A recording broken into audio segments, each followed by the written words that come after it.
Anong year nagkaroon ng mga Aita dyan sa bundok ng Ternate? Ano yun? 1985. Oh, anong bundok ng Ternate yon? Dito sa Lamesang Bato.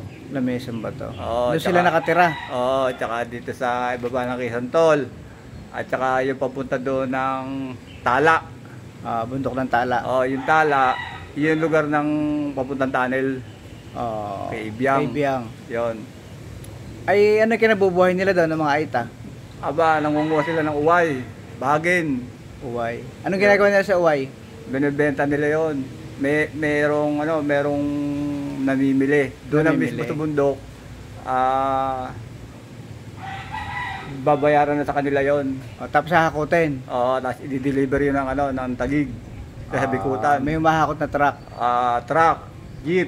Yung mga maliliit na puhunan, jeep lang ang ginagamit. Ang biyahe. Yung malaki, edi...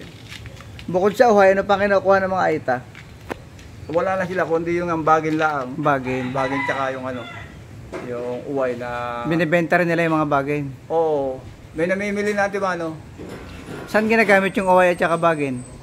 Yung uway, maraming pinagagamitan yan eh. Unang-una sa mga upuan.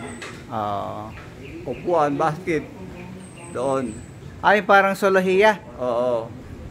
Ayan, katulad niya, Ito. Ayan, parang ganyan. Ayan. Yari sa ano yan? Ano na siya, biyak-biyak na yung uway. Kumbaga, malinis na. Oo. Kung tawagin, ang haba noon, 3 dipa. Oo. Tapos, ang isang bundle noon,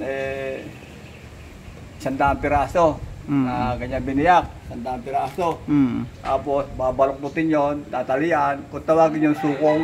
Sukong kung tawagin. Ngayon, pagdating yan doon sa Bikutan, hindi yung mga Aitang gumagawa, kundi nangunguha lang sila, nangunguha lang sila. May mga tao doon sa pabrika na binabaksakan. Ilang taon sila nakatira doon sa bundok ng Ternate? Bali, 3 taon ako namagin dyan, kaya 3 taon ko din silang kasama? Oo. 1985 hanggang 1988? Oo, 1985. Nababa rin sila ng bayan, namamalengke? Bumababa rin sila. Pero hindi naman sila lahat, meron talagang may runner, kasi malayo nga mahirap pa sakayan may bata, may matanda?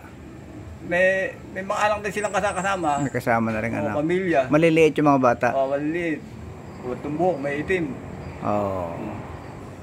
May recorded din na Aita palang tumira sa Ternate, 1985 to 1988. Ang iba naman yan, nag-alis na, napunta na Romblon. Kasi humigpit na rito yung pangunguha ng bagin. Pati na uway. Gawa ng pumuesto ang forestry dyan sa Kalamyas.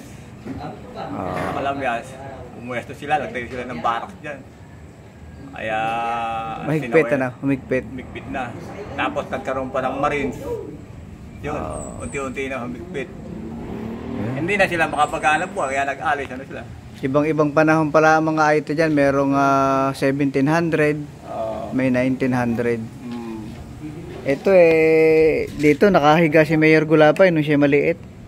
Itong single bed na suluhiyan to. Doon sa trabaho ko pinasukan, merong akong nakasama mag-aama. Yan ang trabaho nila. Ganyan. Ang gawa niyan. Anong pangalan niya? Ang pangalan ko ay Cesar Taksuan. Ilang taon na kayo ngayon? 57 na. 57. Taga-Ternate, si Cesar.